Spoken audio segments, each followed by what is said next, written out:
realized that Nigeria should not even whisper. How long do we need to fix the foundation? Fixing the foundation before we go to the superstructure is not something difficult. I'm going to tell you the truth. What America did is what we can learn from and improve upon. America's founding fathers, as big as America is, its founding fathers are just about 7 people. And what did these founding fathers do? They sat down together to lay a foundation by thinking ahead and creating a basis on which the Constitution could lie. In 1787, America had its first constitutional conference that was very difficult. At that time, the American dollar was of extremely poor value. It wasn't worth the paper on which it was printed. Fighting and rioting had broken out in America. New England was about to succeed, just like the Biafran issues going on today. Everything was so bad that France and Spain, the world powers of that day, were waiting to inherit the disunited states of America. But why did they succeed? They succeeded at that conference because, listen to me, they had a foundation laid by 7 people, which was what? The Declaration of the American Independence, which is a short document, 1,330 something words. A short document that a meat seller, a meat pie seller, a farmer, everybody can understand. Now, if you start talking about federation, regionalism, and all these things, you cut off 95% of the population. So what the founding fathers did was that they first laid a simple foundation that everybody can understand and agree to. And afterwards, the American Constitution minus amendments is 4,400 words. The Nigerian Constitution is 66,200 and, in excess of 66,000 words already. So if we were to get it right, we should start from there as a foundation. We need to go back and lay the foundation that Zeke, Awolowo, and Ahmadu Bello and co. could not lay. All we need to do is put it in the hearts of the people, what bonds us together as a nation. And then you find out that, look, if we went for the restructure of the upper part of the building without restructuring the foundation, we'll be back to square one within months. Why? The low value to human worth will always be the result. We fall into the trap because the program that was set in our foundation, the program that was designed not to make us succeed, is still working. But if we just get back, we don't need more than about 10, 15 people. We don't need a jamboree of 2,500 people. The problem is getting those 10 or 15 people. Believe you me, it's Where do we easier, start from? very easy in the African environment. In the African environment, you find out that there are personalities all over this country who have made their mark. When we talk about founding fathers, we're talking about fathers who can be declared as fathers indeed. In the American example, George Washington was a soldier. Thomas Jefferson, there were businessmen, there were different. For instance, in this country right now, let me just make one out of many I can call up.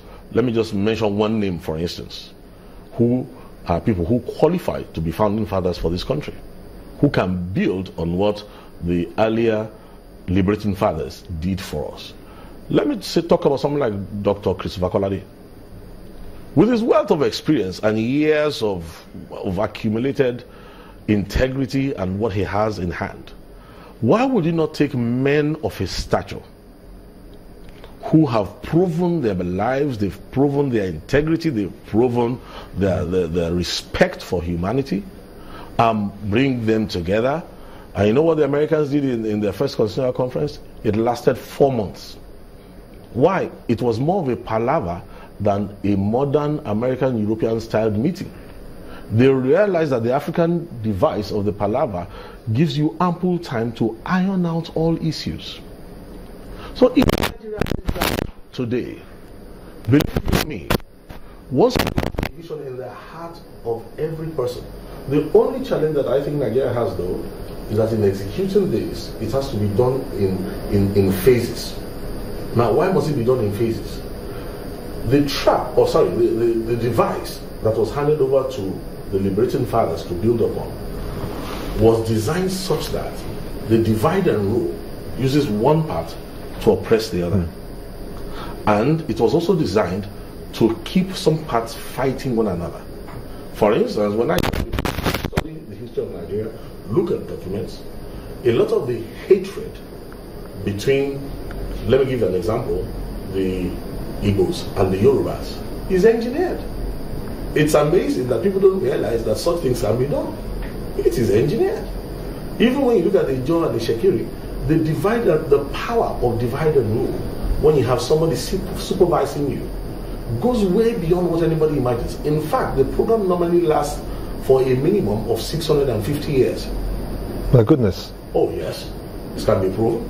Everywhere this thing is applied, except you reverse engineer it, it will last at least 650 years minimum. And if you do not still know how to reverse engineer it, it will last for at least 1,000 years. I'll give you a good example. Rwanda.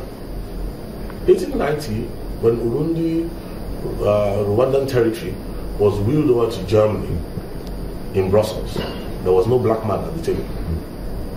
In 1894-95, when von Gotzen, the German, went to claim his territory in Rwanda, he met a people who are one community, one language, no tribes. When the machinery of divide and rule moved into place, they created two tribes, Hutus, Tutsis. How? If you had 10 cows and more, you were a Tutsi. If you had less than 10 cows, you were a Hutu. So initially, you could start the year as a Hutu, prosper, and then become a Tutsi. But watch this. You now continue to engineer. This thing is delicate engineering. You begin to create the divide and animosity between them. Now, Germany lost the World War, and then Belgium took over.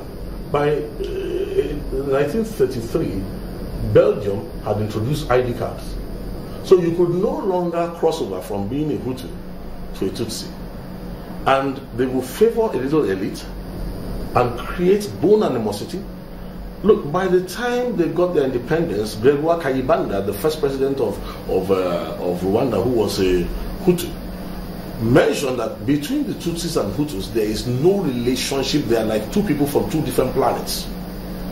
You know the interesting thing? They still speak the same language till today. The 1994 so-called genocide was not really a genocide. It was an organized crime, an explosion, a time bomb that was set into motion in 1895. Did it work for good eventually? Well, in 1.2 million people were slaughtered in 100 days in 1994. Brothers killed brothers. Today, Rwanda has a semblance of progress. But for people like us who have studied the progress will be there as long as you return the programmers who stay in place to keep your animosities minimal. For instance, Nigeria used to be ruled by the colonial office, but as we move towards independence, the importance of the Commonwealth Relations Office, CRO, increased. Let me tell you something about Nigeria right now. If we love ourselves, we cannot pull out of the Commonwealth. Okay, we'll go to break, a short break, but we'll be back and continue with the train of thought in just a moment. Join us again.